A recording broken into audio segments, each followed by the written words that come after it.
Well, good afternoon, everybody. Welcome in to the Maize and Blue Reviews. Good afternoon, Michigan football. Dennis Fithian with you here, ready to talk about what's going on with Michigan midweek as we get ready for the weekend and the much anticipated Michigan football spring game 2025. And it's always exciting just to see the players in their uniforms, and then you can go a lot of different directions with it. But the main part about it is that it's the maize and blue, and they're in their helmets, they're in their uniforms, and you get to see them, and it just gets the heart pumping a little bit in April. A long ways off until the start of the season, but it's just a little bit of a taste, and for that you got a lot of people that are looking forward to it, myself included. I'll be there, and I'll give you what I'm looking forward to, what I'm going to see. Of course, you have any questions out there, we always take your questions, use the feedback, and we look forward to you responding to see where Michigan fans are at, where the people are at.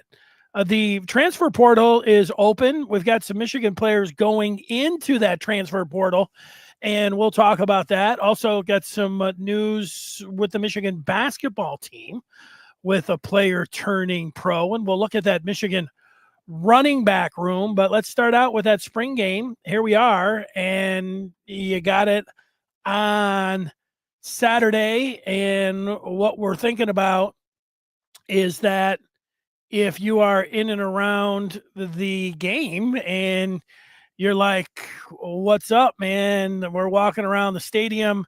Well, if you look at your watch and you get in there and it's 11:15 and you say, hey, that's where the Maize and Blue review is going to be.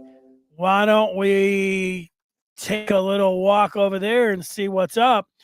That's where we'll be, the corner of Stadium and Main, just inside the big house. And it's pretty easy to recognize the 50-foot eagle statue that sits inside the gates there, the Michigan Stadium Memorial Eagle. I'll be right there at 11:15. Arms, I was going to say arms wide open. I don't know. I'll be there ready to talk some Michigan and bask in the Saturday weather, which Friday it's going to be what in the 70s, and then we're talking about maybe getting close to 50 for the spring game at noon.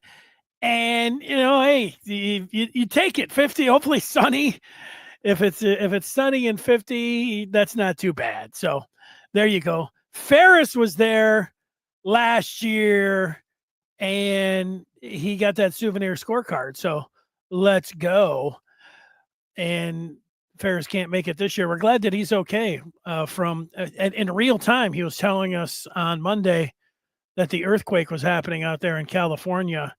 And so I knew about that. And then later in the day, I saw that there were these elephants in the zoo out there in California, and they felt the earthquake.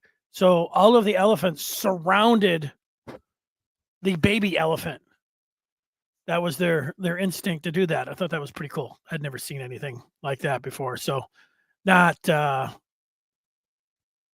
something that you want, but hopefully everybody was okay when it came down to that. There's Jerry D'Ario. Jerry might be there on Saturday. He's going to be here on Friday. We'll know for sure then.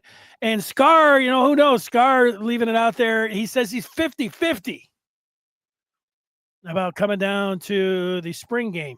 And if you're 50-50 to go down to the spring game, if you're available to go to the spring game, when you have the ability to just turn on your TV and sit back and say, I'll just watch it on TV. You could call somebody lazy. You call them a bunch of different things, and you also can understand that. You know yourself.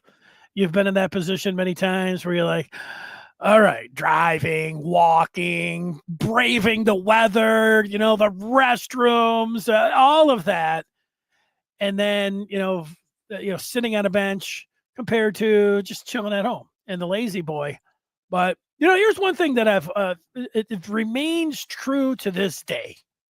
I've had those same thoughts go through my mind about going to games, but I have never gone through the process of going to an event, going to a game, and then doing everything, the drive, the traffic, the parking, all of it.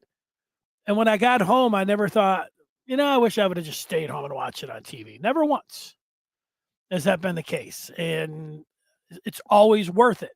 That's where they still got you when it comes down to. And I like watching the games as much as anyone, sitting at home on the big screen TV. It is awesome. You can really get spoiled and you can really get used to it, but also being able to go to the spring game where it's much more relaxed. You don't have to commit 8 hours where you're going to be stuck, and it's free. And you also get to walk around the big house and you get to see the team, and it's not on TV. So there you go. I think all of those things point to me to going to the spring game. And if you're in there again at 11:15, we'll see you there. Now, you want to know what's going on with Michigan football. You want more Michigan football coverage. You want more info on the Maize and Blue when it comes to recruiting, football, basketball, what's going on in the spring with this team. Well, that's why the Maize and Blue Review exists. It's all of that in one nice and neat place, the Maize and Blue Review. You can sign up and be a member easily. You get instant access right now by going to michigan.rivals.com. We will see you over there. That's the way that it's done. Now, you had Sharon Moore on the Big Ten Network did an interview recently, and he had a few things to say there. The things that he had to say that I thought were of interest is that Mikey Keene was throwing, and that is good news. Mikey Keene had not been practicing at all. Mikey Keene had not been throwing, and now he is throwing. What does it mean? Likely not going to see him participating in unless he's just standing on the sideline, throwing the football. What does that mean for him as he fits into the summer phase? And then where does he fit in trying to be the starting quarterback for August the 30th? Could he still be? Yeah, but it doesn't feel like that. Bryce has been able to get in there, and it also, again, feels like he's been able to take a stranglehold on the position, and that Keene would have to do a hell of a lot to Bryce would have to really fall off, and Keene would have to really jump up to have Keene somehow overtake Underwood to be the starter for the season.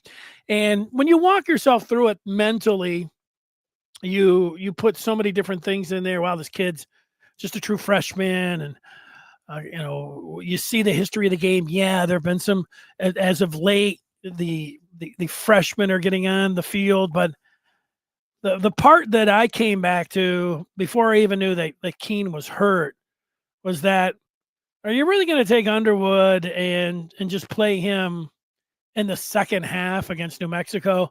And then you're going down to an Oklahoma, a road game, Michigan's first road game. Are you really, then you're going to play your backup quarterback? I don't like the idea of playing. You got to play your best players, and you can't even come up. I don't even like hatching a plan of, we're going to play Keene and we'll play, no rotating quarterbacks against Oklahoma. You might as well just pull a gun out and shoot yourself in the foot if it's that way. And then sure enough, game 3, you could go back like game 1 and have some cameo or a series or two for Underwood. But is that what we're talking about? Get him up, get him out there. And I think we all agree if he's producing now and he's the best man for the job now, probably going to be the best man for the job in fall camp, and he'll win that job. And just get him out there and let's go. And I think Michigan fans' expectations for this upcoming season, you expect them to compete in every game. They're going to have an awesome schedule. You would like to see them make the college football playoff. So you'd like to see them get to 10 wins, 10-2. That's the idea. That's the goal. But I also think that people understand a first year, and this is the hard part where I say you think people are going to understand. A 9-3 as we sit here right now, that's where I'm at. Which so if you're 10-2, it's playoff. It's like that's the expectation. That's the goal. Hey, great, Matt. Or 9-3 doesn't, to me, it's not complete disaster. And let's start talking about firing people. Let's start talking about shifting things around. It's still okay. At least that's how I feel right now. I'm not changing every week. I don't think I'm changing every month. I was 10-2. I've recently over the last couple of weeks have thought about 9-3, and that's where I'm at right now with Underwood starting. And again, so that's how I'm looking at it. And I know I don't think everyone's just going to fall in line with me and say, "Oh yeah, we're good with 9-3." And a lot of it's understandable. You put so much time and effort and energy and love into the football program. You don't want to consider them not making the college football playoff. The offseason is the time to dream anyways. Everything. And head into the week of the spring game, it's like, how about the undefeated? How about beating Ohio State again? How about the college football playoff? How about winning it all? So, maybe, being reasonable and talking about being able to cushion a blow of 9-3. I don't think many people, certainly not all people when they hear me are like, "Oh yeah, we're right with you on that," which again is understandable. So the feedback, so that's what Sharon said about Mikey Keene. The other thing that I thought was of note is that he talked about Underwood and that he said that Bryce works really hard, almost to a fault. Fine with that. He's going to have some learning to do on how to prepare and all that, and then how to back it off. That's why he's got his coaches there. But he also said he texts a lot with Brady, Tom Brady. And, I like to hear that. That was something I did not know. And I think having that resource. Now, Tom Brady, whatever you think of him as a color analyst or an owner for the Vegas Raiders and everything else, when you hear Brady just talk football and about the team and about Michigan, he just delivers about exactly what I would want to hear from a former player. And then, the greatest player, most accomplished player of all time in the sport. I like his message every time that I've heard it. It's never a me thing. It's always a team thing. And Brady just, he's got it when it comes down to when he's talking about Michigan and he's talking about that position. So I liked both of those things when it came down to it. Now, these are the latest players to hit the transfer portal. You got Jaden McBurrows, we talked about him, and then Ben Hall. And, with Ben Hall, you could say this was a little bit of a surprise. Here's Scott, who says he's sorry to see Benjamin Hall enter the transfer portal. He gave us 3 really good running backs. And I think you're right. We saw Ben Hall 2 years ago in the spring game, and you could see that the talent ran behind his pads, had some shift in him, powerful back. You like what you saw. It was tough for him when you had the one-armed bandit, Donovan Edwards, and then Khalil Mullings. When you're the third back, it's tough. Look, this is the thing that I've come away with, and at least I thought about. And you may sit out there and say, "Yeah, we all know this, and so what else?" But I'll say it quickly. It's really hard to make the 2 deep at Michigan. It's even harder, to be a starter. it really is difficult. You can be really good. And in this day and age now, where you can say, well, bide your time or wait, you don't really have to do that. So I think we all get, if you're a starter, you're getting paid and you're the starter. If you're at a position other than quarterback, because you can only play one, you get, you're going to get your reps. You're in the two deep. You're going to rotate in. You're going to get some playing time. That's it. But after that, what's different now over the last 2 and 3 years is that if you're not starting and if you're not in the two deep where you're rotating in, then you're just a real part-timer, a once in a while type player. Hey, you might get into the fourth quarter against New Mexico. You might get in and get a carry or two in the second half against Central. And then where really are you going to get carries if you're Ben Hall, unless there's an injury? And so he knows that.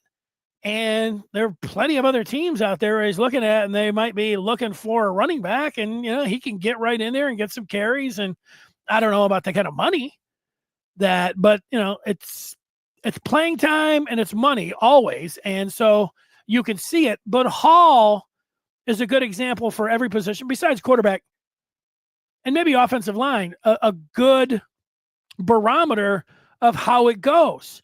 You're out there, you're competing, where you sit in terms of starting, where you sit in terms of the two deep, where you sit in terms of playing time with the team once you go through the spring. And if you're up there and you're looking at all these guys in front of you, that option to just go, I'm out, is there. And I think you completely understand it. And that's when you need, in your place like Michigan, and you got some depth behind Jordan Marshall and you bring in Justice Haynes, and now you're looking, and Micah Kapana, and then you got the two freshmen that are coming in that you don't know, Donovan Johnson out of Florida and Jasper Parker, or is he from Louisiana? So there are 3 backs that you're talking about as likely third string. We've seen true freshmen before, especially in the skill positions, besides quarterback, get out there and have an impact. Although this year you are looking at a true freshman, so at quarterback that can get in there and make that kind of impact in what you're thinking about. So there it is. Let's take some of the feedback before we get to that breaking basketball news. Ferris is talking politics, sort of.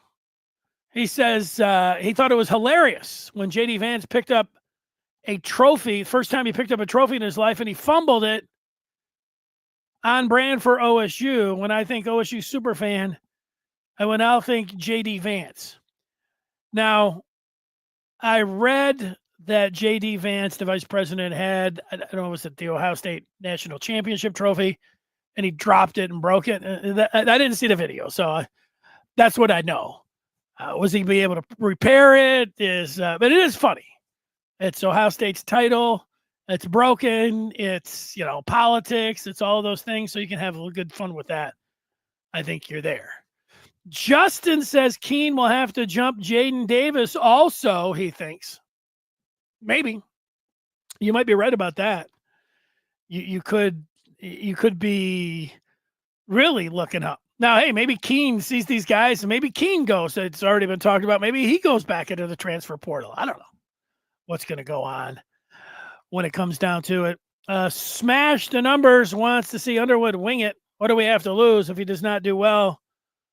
We can credit the defense. Yeah, I don't think that they're going to hold back. I think that in years past, there's going to be a couple things when it comes down to it as I thought about it, and we're just all here talking about the spring game. In years past, you might have your starters go out there, get a series, get 2 series. You think about J.J. McCarthy, go out there, guys that are healthy, get them out there, get them a series, have them do well. The fans see them, and then get a hat on them and get them on the sideline. You're all set. And the same thing for the starters, the starting 11 on each side of the ball. Get them in, get them a couple series, get them out. And then get your depth guys in there. Let's see what the third string, let's see what the fourth string, and whoever else is out there. Now, with the transfer portal, teams certainly they're looking at Michigan. They're whatever they can figure out. I don't think you're really gaining too much on looking at formations of a spring game, but what do I know? The coaches are super sensitive to all of that, so they'll be dumbing it down. They're not going to be doing too much there, but I think that gets overplayed by the coaches. I just think that they're all, scared of the opponent stealing stuff. So you can understand it, to a degree, but also there's a little bit of an eye roll for me. What was my point about this? So seeing the third and fourth string guys in the past, we all understood, but now do you really want to put the third and fourth string guys like Ben Hall and other guys out there that other teams are going to look at and say, wow, this guy's third or fourth string for Michigan. He could play for us right away. There's going to be at least 10, 20 people at that game from other schools that are going to be eyeballing Michigan's roster to think about making a move NIL-wise and seeing if they can get something for their team, whatever they need. So they're going to be – so do we all agree with that? I mean, I don't know how you could disagree with that. So if you're Michigan, maybe you want to play the starters a little bit more, and you don't want to showcase your third and fourth string guys. There could also be a point where we're putting too much emphasis on this, where Michigan is like, we know who our starters are. If you want to go to the transfer portal and you're not a starter and you're not in the two deep, you have a chance. You understand what the pipeline is. You understand the expectation for the position. You understand where you're at money-wise. You understand where you're at playing-wise. You understand where you're at school-wise. Everybody understands. So you play, and we're not looking to hide you, and we're not looking, if you want to go. There could be that. Maybe a little bit of a blend of those two things. But as far as Underwood, I don't think they need to baby him out there. I'm not talking about running him and taking an orange shirt off him. No, don't hit the quarterback. But if almost every player that talked about Underwood was like, oh, yeah, he doesn't look like a freshman. He doesn't look like a 17-year-old. He looks like a guy that he expects to be there and expects to all of those things. And then you hear about the arm and the ball placement and the accuracy. So, and how Michigan can air it out and how they've got a deep threat and how they can take the top off the defense. Well, yes, I would like to see Bryce Underwood let it fly. And I'd like to see that vertical game. I wouldn't mind that. I wouldn't mind seeing Browder high point a ball. I wouldn't mind seeing Donovan McCulley going up. I want to see these tall receivers go up and make a play on the ball down the field. In fact, I hadn't put a list together of the the top 5 things that I want to see coming up on Saturday. But number 1, I want to see the vertical passing game. Number 1. Because everybody's going to say Bryce Underwood. All right. Yeah, I want to see. So my 5, number 1, I want to see Bryce Underwood. Number 2, I want to see Bryce Underwood throw a vertical bomb. Number 3, I like to see Bryce Underwood throw a 20-yard bomb. Number 4, I'd like to see how Bryce Underwood moves around the pocket. Number 5, I'd like to see, some of those touch passes, like a screen pass, some shorter passes where you can put some touch on the ball where he's moving around. So those are the top 5 things that I would like to see. Underwood. Those 5 things. After that,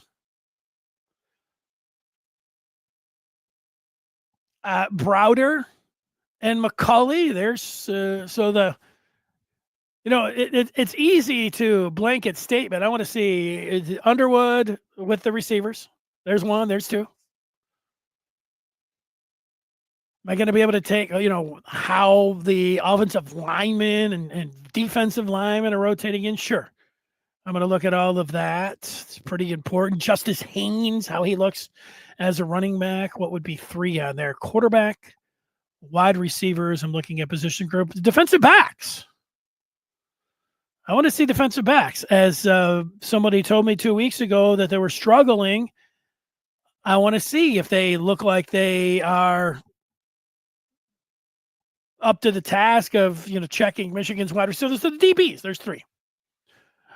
What else do I want to see if I'm quarterback, wide receiver, DBs, and I do want to see Haynes. Specifically, there's a player 4. And so then what's the 5th thing that I would like to see? The 5th thing that I want to see could be put into number 3 because I like to see Shamari Earls, the freshman corner. So he's in there with the DBs. That's easy to put him in there. 4 is Haynes, just a specific player. And 5,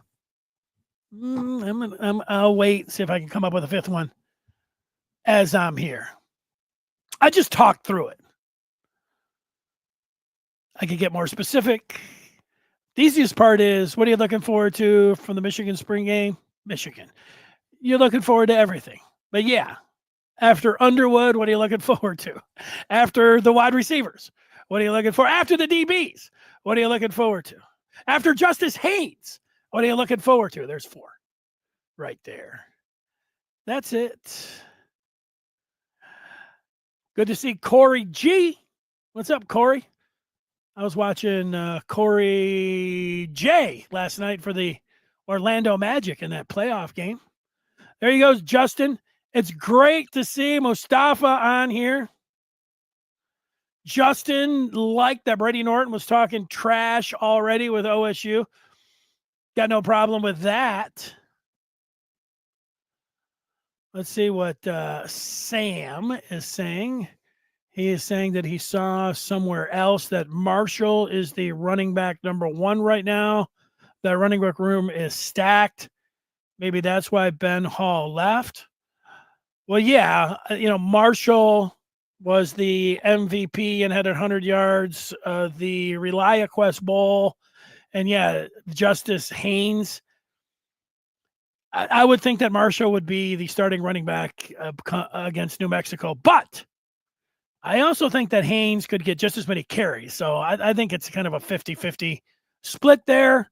But if somebody wants to say that Marshall's number 1 right now, I'm not going to argue with them too much. And yeah, the thing about Hall, when you're third string and you're not going to get a lot of carries and you've been around a while and you've been waiting, that's how you get out of there, and that's how you end up getting in the transfer portal. And that's it. Justin didn't like the game that Hall had against Alabama. Yeah, he just kind of it was like everything was a short yardage situation. He was just banging in there. I know. Who knows? But I would, saying that he is third string and that Capana and then the 2 freshmen that are coming in there, and he's just like, man, I just want to go somewhere else so I can get the ball. But yeah, he was a fine depth piece. Ted says we didn't need Hall. We have more talented backs behind him. Well, I don't know that. You could be right about that. Hall was a good back, but again, we can say it till, we're blue in the face. This is football now. If you're not in the 2 deep, if you're the running back 3, you can say, oh, just hang in there. He's been around since 2023 and just hang in there. You never know what's going to happen. Or you could be like, I could go somewhere and be the running back 1. That's it. Guys want to play. That's all. U of M talking recruiting. and he says that Michigan needs to hit on Hyder. And Michigan's number one, if we had to guess who Michigan's top running back that they want this year in recruiting, it is Savion Hyder. That's who they want, and things look good. I mean, he's a one of the top backs in the country. Michigan has been in on him. Everything points to Michigan being right there. I can't say. I mean, if I had to guess, I would say they would get him. I don't say that they're going to get everyone, but I do think that they'll get Hyder. He's a priority. They love him. They've done absolutely everything they can. And let's say that, whether is Michigan the leader, I think Michigan's the leader too. I think Michigan will get Hyder. So there's that. Let's see. FK asking a question. Is Michigan still transformational and not just transactional? Are there any Nico Iamaleavas on this team that just want the bag? Yeah. Michigan is not just transactional. It's just one of the pieces that they have. I think that when your entire life in football has been what Michigan has sold is the school, the academics, and the coaches, and it's everything, and it is about the team. And now they have this piece where they can get involved in the money. They're both. That's it. As far as the Iamaleavas out there, look, Nico was pretty stupid if he didn't have another team. You could say he was stupid anyways. But if his agent didn't have another team saying that we are going to give you X amount of dollars, and it was more than he was getting at Tennessee, and then he went back and said, hey, I'm not going to go to practice unless you give me this. And then Tennessee said, get out of here. And he's like, fine, I'm going to go over here. But apparently right now what we have seen is he does not have, at least this is what people are saying, that he does not have that school, and that he did not have a deal already cut. And that's stupid. That's why you have an agent.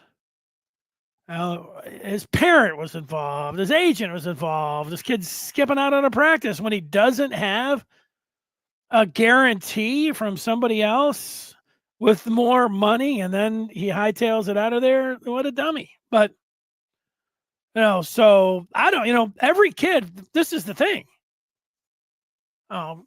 Everybody, there's nothing wrong with wanting to get the most money that you can. There's nothing wrong with saying, I want to go. This is, every free agent in sports almost always goes to where the most money is. Almost everyone. Sure, winning, they already have a bunch of money. Weather, can play a factor. Loyalty, if they've been with a team for a long time, those things can come in. But most everything, they all go to the highest bidder. So you're talking about guys that don't have, big time money, have never landed any but a big time contract, and you're going to say, oh no, let's look at the campus. No, it's money now. Let's not act like Iamaleava is just out there by himself. Everybody casting, he's stupid if he didn't have a deal already in place. But everybody's about the bag. Everybody is about the bag. I start there with everything. Everyone wants their money. You want a bunch of money. I don't know many people who are like, I don't really care how much money I make. Especially athletes. Seen it all my life. So, but, you can make a case in football that, again, the playing time and the money, that balance. You start to talk about transactional things. I'm swerving my head around. See, now I'm not really knowing this. Greedy. I mean, that's the way it looks. I understand that part. And, the reported amount of money and all of that. You always think that your team, like Michigan, that they don't have any of these kind of guys on their team, Michigan's got a lot of players that are thinking money.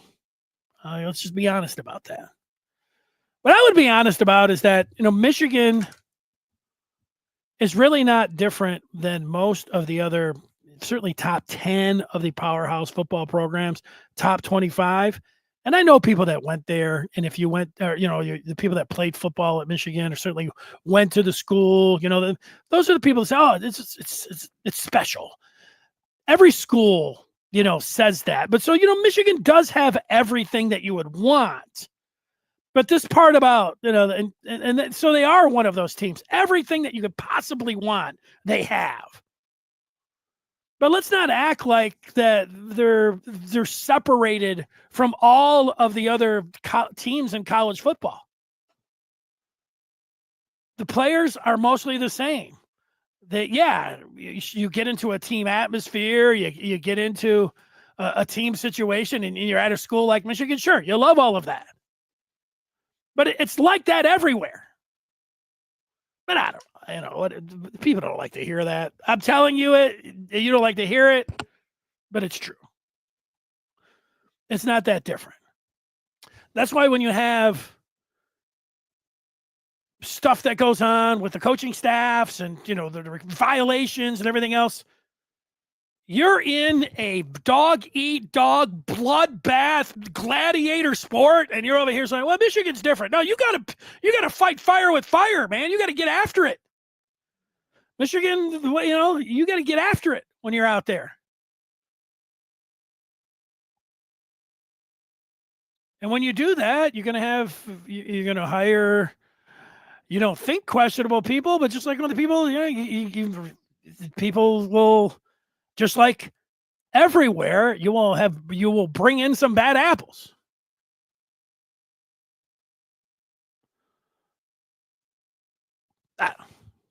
That's kind of more of a big picture thing.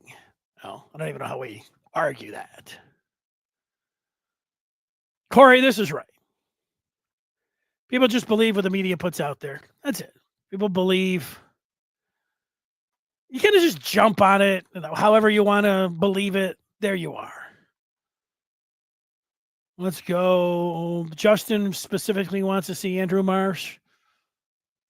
I do too, Justin, to tell you the truth. I said McCauley. And I also said Browder. Marsh is right there. That's hard. Keegan's going in there, specifically wants to see Evan Link. Hey, that's it. That's what I like. You're in there, you're a big Michigan fan. He's going to be like, let's see Evan Link. Let's do it. All right. Let's take some questions here. Mike, what's your take on Jamar Browder, the Frosh, wide receiver, 6'5"? Well, after hearing every player this spring talk about Underwood, when they do get to the wide receivers, McCulley's name gets mentioned a lot and his ability, and so does Browder's. And there was some film that was put out there by Michigan of Browder going up and catching the ball in the end zone and all the players running to him, look like some good team camaraderie and all those kind of things. And, physically, he doesn't look like a freshman, and he's got that big body. So, yeah, I think, when somebody mentioned Marsh already, between Marsh and Browder, I'm expecting one of those guys to, have an impact.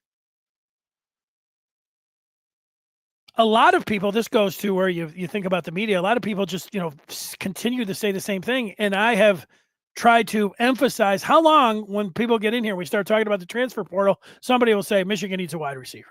Michigan will be going after. And I said, no, Michigan's pretty set. They went after 2 wide receivers already in the transfer portal. Was Anthony Simpson? I don't know. And Donovan McCulley. And now they have a quarterback, and they're bringing in 3 freshmen, and they had 2 freshmen last year that they seem to be high on. So I'm not so sure. And that was the other thing was that what Sharon Moore said? He felt like the wide receiver room really is better. Mike talking about Jaden's got that funky throwing motion, gunslinger style. Hope it works for him. Yeah, I think that's the right way to approach it. I like when it comes to athletes, fundamentally sound. And when it comes to a quarterback and you look at emotion, I saw Bryce Underwood. They had Bryce Underwood throwing footballs on one of the Michigan tweets that they put out, and they had Jaden Davis throwing the ball. And Underwood, you'd watch it. If you didn't know that, you'd say, boy, that's just classic delivery. In fact, you just would say, man, it's just picture perfect. You wouldn't adjust it anyway. You just look at it and you'd say, that's just it's perfect. What a delivery. It's smooth, it's silky, it's picture perfect. And then you look at Davis, you'd be like, whoa. But we've seen plenty of guys, not all of them. A lot of times when you have a long motion, it affects you. Guys and you're shorter, you get balls knocked down, and the defensive backs or the defense is able to get to you quicker. When Dan Marino, out like this. Jaden Davis, whatever that delivery time is, if Marino's was 1 second and it's out, Davis's is like 2.5 seconds. It's a lot of time. I don't know if it's that big of a split, but that's the point. It could work for him. You point out, and I saw Phillip Rivers throw the ball at NC State, and I said, this guy's never going to make it anywhere. And he was pretty good. Scott, I think May is over in Europe looking for the next Wagners. So that's it. Justin's got it. Superstar. Here's Scott talking about there's a rumor that John Wengler wants to get in on the Wednesdays. Yeah, let's do it. Let's get him in. Want to have it. Let's see.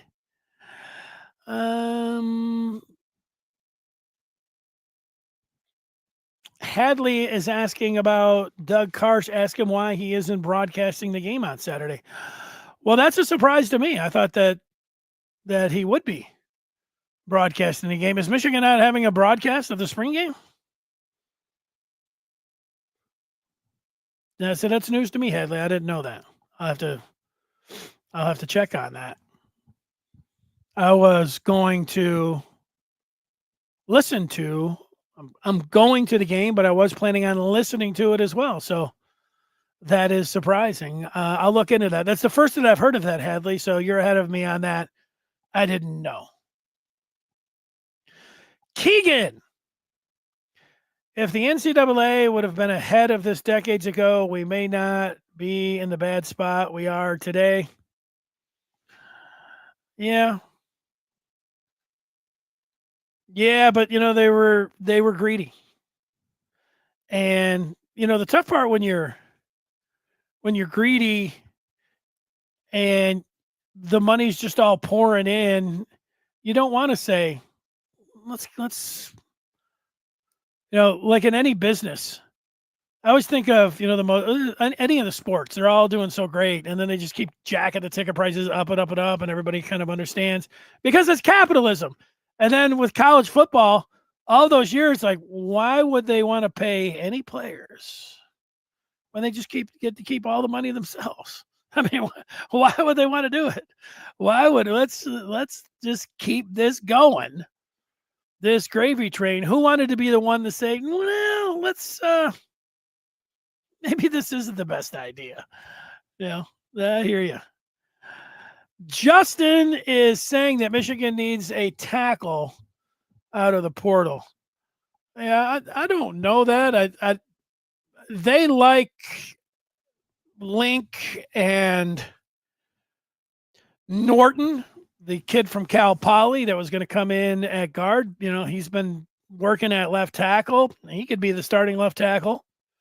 So they got two guys there. Babaloa, freaky skill set, but true freshman, probably not. So Link or Norton.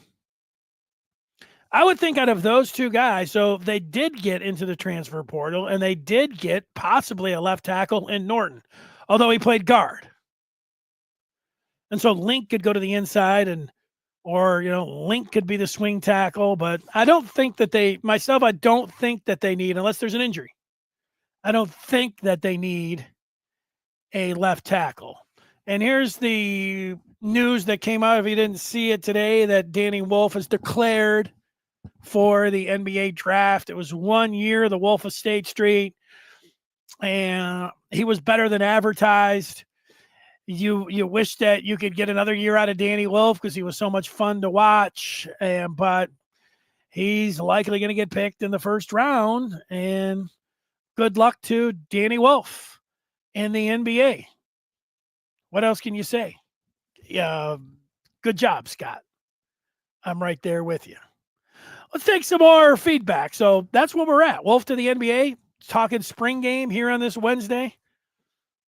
Ferris says the thing about the spring game, you cheer, but then you get upset at the same time. He tends to root for the defense more than the offense. I want to see Bryce Underwood shine.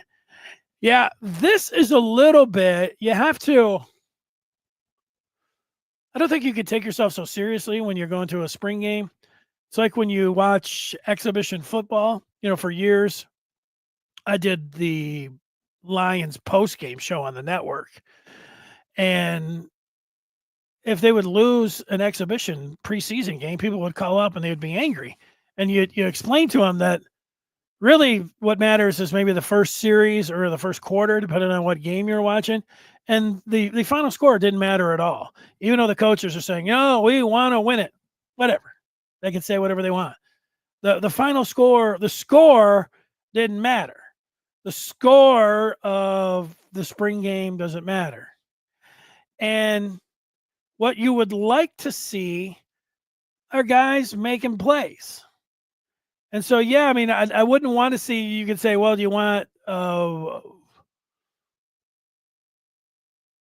Zeke Berry to step in front of the first two passes that Bryce Underwood throws and have pick sixes for him? No, that'd be good for Zeke Berry. But so you get what Ferris is saying there.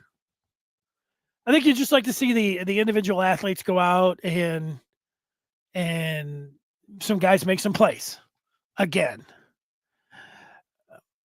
That's where, when it comes to the running backs, some of it's thud. Yeah, they are taking them to the ground, maybe, in some of these things, but it's also a little bit different when it comes to the tackling. That's why when you look at the DB, it's just kind of the position that they're in.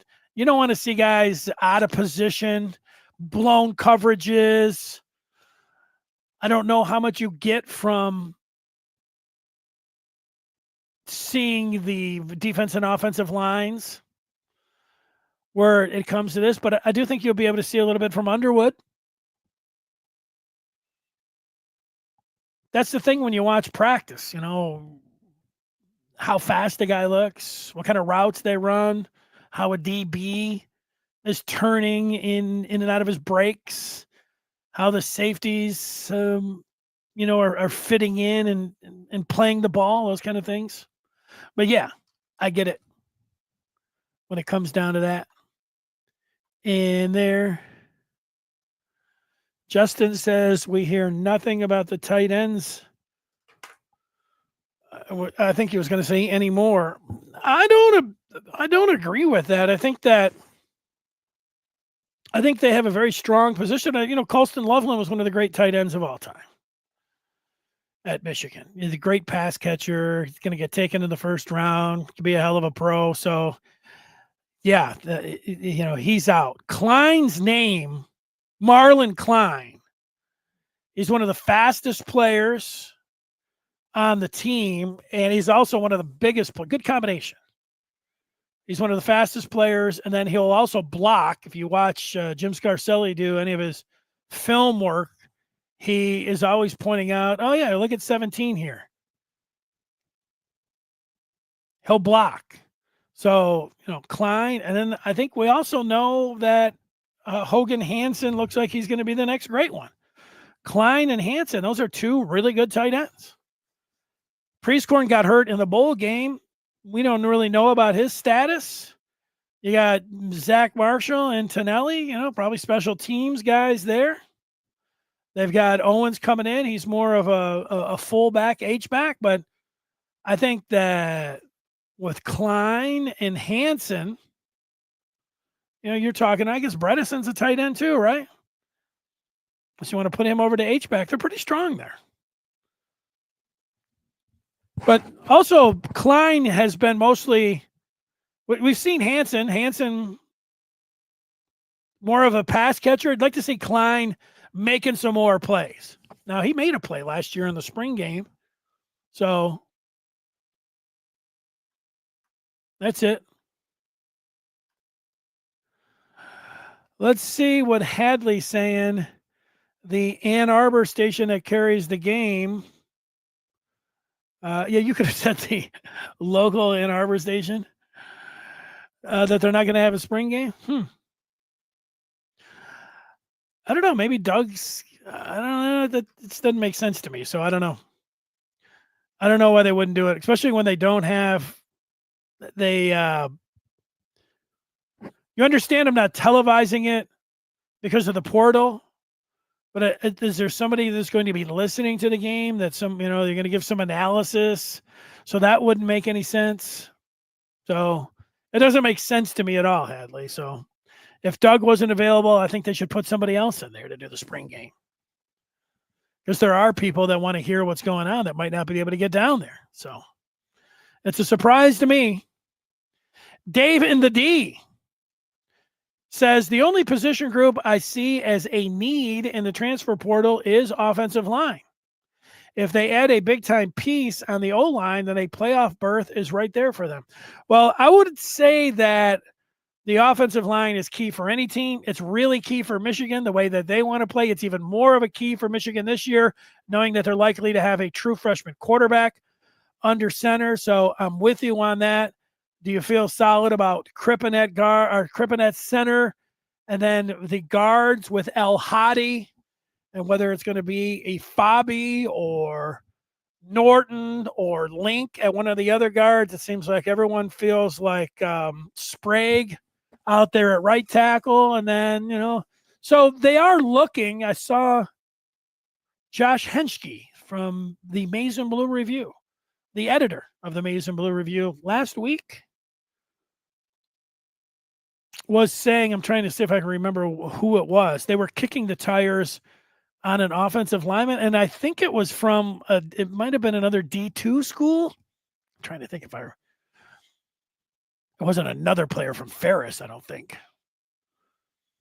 No, they were kicking the tires and looking for some more depth there. So, maybe they aren't happy with the offensive line, or, maybe you get down, you need 5, 6, 7, 8, and never have enough. So you just keep them coming. I remember Harbaugh in 23. It's like, hey, they got Trent A. Jones. Let's bring another one. Let's go out and, get Ladarius Henderson let's go out and get another one. Get another one. They just kept bringing them in. I think this is right. That Sullivan is a beast and will showcase his talents. Yeah, he's going to play at linebacker, and Brian Jean-Marie was saying, Michigan linebacker coach, on Monday, that they've also had him at edge. And you can see that. If somebody was asking for a comp and Jean-Marie didn't give him one, knowing Sullivan, his comp, he loves Pittsburgh. He loves TJ Watt. He's going to built like TJ Watt. That's the comp, TJ Watt. Not cutting around, beating around the bush at all. Michigan go blue 1, 2, 3, 4. Just wants to see the offense dominate. I can see that. Wanting them to dominate. Can't take much from the spring game, but really forward to hearing Jake Butt on the replay broadcast. Spring games are fun. But as soon as you say that you don't really take a lot from them, you have to put it all in context. You can't go too crazy. 2 years ago, the two stars. Peyton O'Leary was the star of the game, and so was Ben Hall. So you'd say, hey, what the hell? What are we taking away from that? But I can recall when Devin Bush played his first spring game. I was just sitting back on the couch watching, and I saw number 10 just like pouring into the backfield a couple times, and like, that's noteworthy. Look at him. So you can see a little bit of that. You see a little bit of the skill, and so that can excite you. Saying that, oh, this guy's not going to do that, or you get beat, and he's no player or whatever else. There's going to be a lot of people going overboard either way on that. But that's how it is now. We're all conditioned for that. Somebody was talking about the media earlier. The media is always demanding, like they want overreaction Monday. So let's overreact to the spring game. We'll overreact, but we'll just put it in a context, but put it in a fun context. Have some fun. I mean, we all understand what it's about. I agree that they need a desperate, they need a go-to wide receiver. Hadley says to do a live Maize and Blue review from the stadium. Why not? Is that they had, I think if I was if you were going to sit in the stands and you're able to get an outside feed, you might have been able to do that. I looked at something that they sent. I'm looking for it right now, see if I can tell everybody. It was basically an email that was like, you can't be doing anything live. In fact, you couldn't take any of I'll just paraphrase what the email said. For the media that's there, the only video that can be used, they called it accredited TV stations. And it explicitly said not to be shown on the internet. So I couldn't go down there. Well, Maize and Blue Review will have, I think Trevor McHugh is going to be on the sideline. And so he'll have his phone and he'll have his camera. And, he can't take his video, even a 1-minute video that he was down there. And he couldn't pop that up onto, YouTube or TikTok or Twitter or whatever else. They're saying, no, you can't do that. Can't use it on the internet. Understand, if you're a fan, you can do that. No, so Hadley, you could go down there. Yeah, a lot of this, Michigan, that's the funny thing is that, Michigan is under, I was going to say under suspicion. I mean, they're being investigated right now. We all know for the Stallion stuff, which is about recording other teams. And Michigan has always been totally against any kind of camera looking over there. And so, and now they're, even doubling down on this here. It's a touchy situation when it comes down to recording stuff. That's what's going on. No, I don't think they're making you put your, outlawing phones. Will they put up some signs about, I don't think they can do that. I don't think your average fan. I mean, they've done it to the media. I don't know. I mean, the media, maybe they could get, I could be sitting up there and I could sit here and, you get some kind of mic stand, but you could get some pretty good video down there. Ask Stallions. Scott, hot take. Look for Prescorn to take over. 1, 2, 3, 4. Underwood's footwork. Feels confident in Chip to develop that nicely. Yes. I'm looking forward to, every breath, step, every move that Underwood makes is going to be noteworthy. There's Underwood. Oh, Underwood throwing the ball on the sideline. Underwood is working with the other quarterbacks. Underwood's in. Underwood. Oh, nice handoff by Underwood. Maybe I'll do a little bit. You can't show the video, but I can do a little. If it's not going to be able some radio, I'll do some play-by-play up in the booth. Here's Underwood. Takes the snap. Fakes. He's standing in the pocket. Oh, he's going to unleash one downfield. This one way downfield. Browder is there. He catches it right in the breadbasket. Touchdown, Michigan. Oh, what a throw. What did you think of that throw? Well, I'll tell you, Underwood right now, he's only 17 years old, but he looked like he was 25, putting that one right on the money. He dropped that one in the breadbasket of Browder for a touchdown. Rolder could be a surprise this year. Jean-Marie said he's the third starter. I got two. He'll be in there. Can he stay healthy?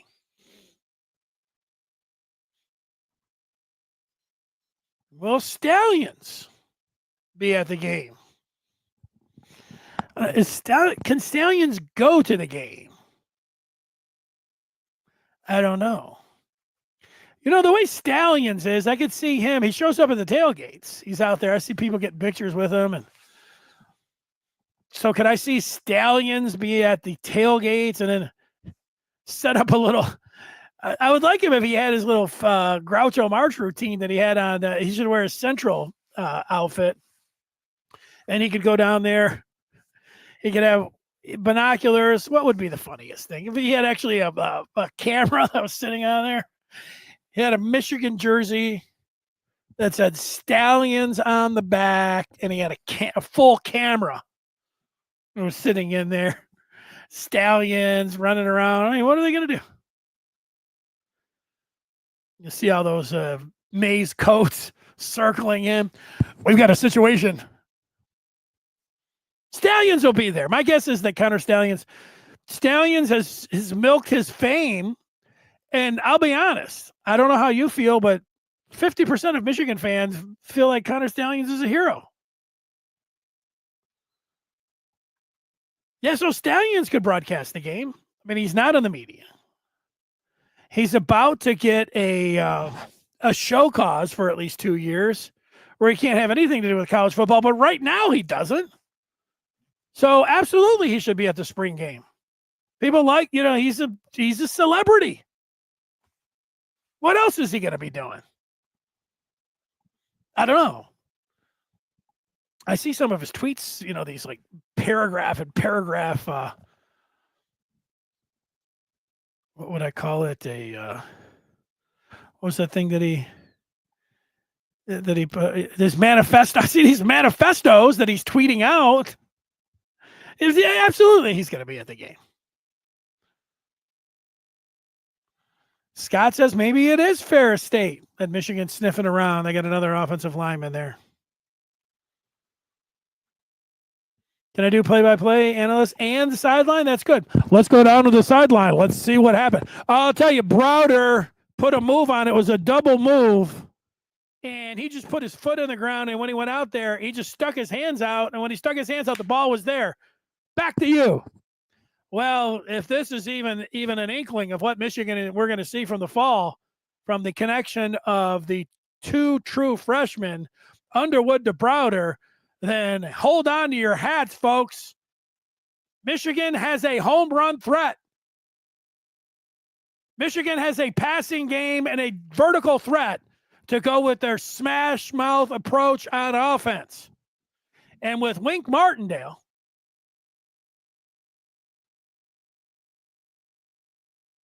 look at this, how it's come together. Connor could be selling vacuums. That's not a bad thing out on the corner. Stallions on the back. Stallions vacuums on the front. I don't know how he could make the most. Dunk tank? Wouldn't be a bad idea. Dunk tank. Can I do something with a video camera? Video. Wherever he's at in the Netflix video where it's after dark and he's sitting in his car by himself and he's over there like the big house is behind him and he's just reflecting on his life. And, I slept in a car and I was on the Michigan sideline and I threw it all away. Wherever that is, you say, this is the spot. This is Stallion spot.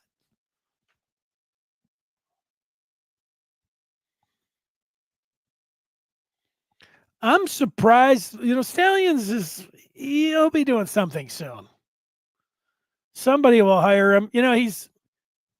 If he didn't have all the half of the stuff at Michigan that went took the wrong turn, he's an interesting read on Twitter on a number of different things that he puts on there. It's pretty interesting. You've probably seen it yourself, so even though I'm not a fan of his, I understand why people are. I'm not a fan of his because it's like I was watching a rewatch the great movie with Robert De Niro, a Casino. Sharon Stone's in there. And they're down. Don Rickles and De Niro are down on the floor, and they're catching these guys cheating in cards in 21 and everything. And he says, De Niro says to Rickles, if these guys weren't so greedy, they would be tougher to spot. But in the end, they're all greedy. That's it. Stallions would have kept going no matter what he was doing because that's what they all do. They're too greedy. These guys that paint outside the colors a little bit. Bryce did say he wanted 2 Heismans and a Natty. Ferris would take 2 titles and 1 Heisman. We're going to argue about 2 if you're going to have 2 Heismans and a Natty, you're going to be pretty damn close to 2 Heismans and 2 Daddies, if we're going to be honest. Because if you're going to win the Heisman, you have had a great year, and they obviously they named the Heisman before the playoffs, right? So you have the great year, you get in there as one of the top seeds, you get the bye. And then you come up short. But you win the Heisman. You come back and defend the Heisman. You get back there and then win the not bad. Yeah, Sam wants. Yeah, I would. I mean, if you're asking me,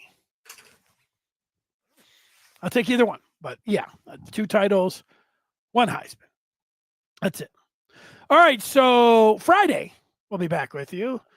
And it'll be the eve of the spring game. We'll be excited about Michigan football and looking forward to the game. And we'll know a little bit more possibly about what we're going to see and how it's all going to fit in there.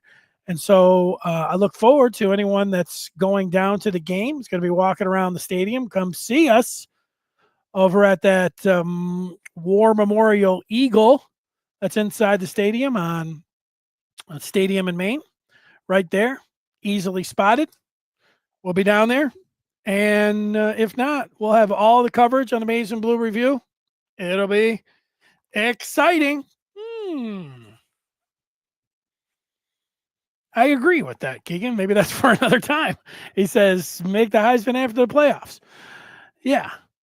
It was kind of cool to have the Heisman and then have Charles Woodson. To have Desmond Howard out there already not. Here's the Heisman winner. But yeah, not as much as it would be where you get an extra game to evaluate them and, then make the vote. So I'm with you on that. All right. Take care, everybody. Thanks for watching. We'll see you over on the Maize and Blue Review.